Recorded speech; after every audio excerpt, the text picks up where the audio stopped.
Time to talk politics and the new Congress here at 15 minutes past the hour. There is hope with nearly 100 new congressmen coming to Washington that things may be different this time around. We are focusing on the broken system this morning and the hopes of a fix. Joining me now, as they do every week, is CNN contributor Maria Cardona and Amy Holmes, anchor of Real News on The Blaze. All right, let's start with something that hasn't changed. First of all, Happy New Year to both of you. Happy New Year to you, Randy. But one thing that hasn't changed is John Boehner, still Speaker of the House. He won the vote this week, but it wasn't a slam dunk.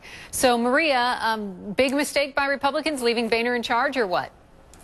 Well, I actually think that they kind of like having somebody that they can control, Randy. I mean, he's clearly a weakened speaker, and we saw that during the fiscal cliff negotiations. There were several Republicans who voted, basically a protest vote, who voted even for Allen West, who's not even there, and several others.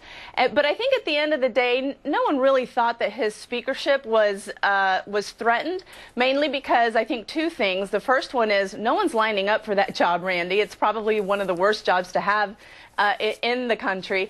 And secondly, I really do think that they like having somebody that, frankly, they can control. It's sort of a wag the dog situation, I think. And going into some of the really key negotiations that we're going to have to go into in the next couple of months, they want somebody that is probably weaker, that they think that they can control. Yeah. And Amy, 2 weeks ago, I asked you if Boehner was in jeopardy, and you just kind of smiled and you said no. You were right. But do you agree? I mean, has he lost some power? Is he weakened? Well, I think, in fact, John Boehner, in his announcement this week that he would no longer be having one-on-one negotiations with President Obama, that was a concession to the more conservative wing of the Republican Party and Tea Partiers. But lost in all of this fiscal cliff discussion is the fact that John Boehner actually came out of it ahead. He initially offered President Obama $800 billion in new tax revenue in closing loopholes, and after all the dust was settled, President Obama came away with less, $670 billion, because he was so insistent on raising that top rate. So only in Washington, D.C. is John Boehner the loser in a negotiation where he came out ahead. Well, let's talk about who won and who lost. Maria, what about the fiscal cliff deal? I mean, only part of it was actually settled, with the spending cuts, the sequester, as it's called, being delayed now for a couple months. So who do you think won? Who do you think came out ahead? Well, I actually think the American people came out ahead, and all of those American families, 98% of Americans and 97% of small businesses whose taxes are not going to go up thanks to that last-minute deal. Let's remember that this president and Democrats have never walked away from a negotiation, have never walked away from the prospect of a grand bargain.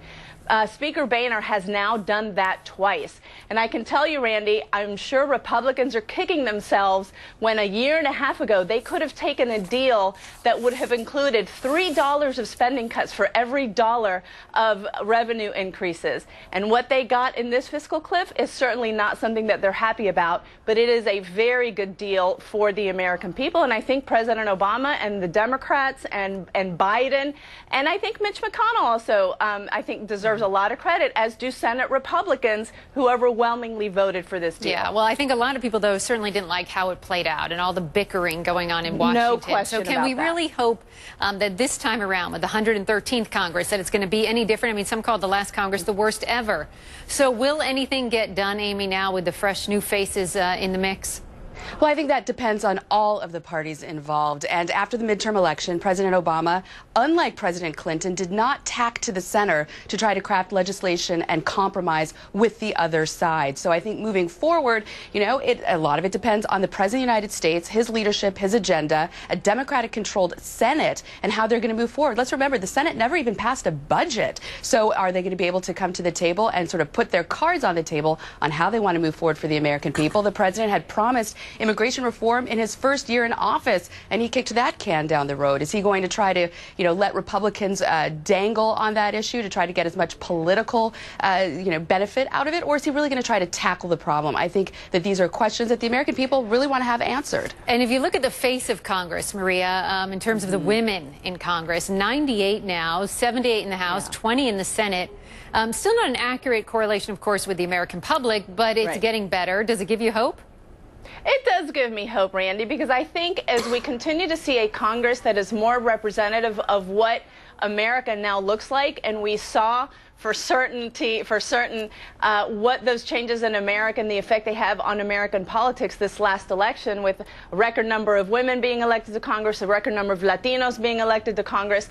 I think the more that our leadership and our leaders, as they craft the laws that affect this country, the more they actually represent what the country looks like, the better it is for this country, because the more they understand what this country's going through. Let me give Amy the last 30 seconds here to respond.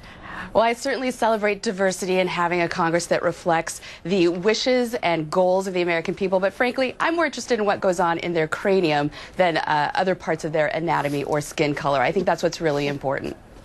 All right, we're going to leave it there. Amy Holmes, Maria Cardona. I like it. Thanks, I like Randy. it a lot. You came out to play today.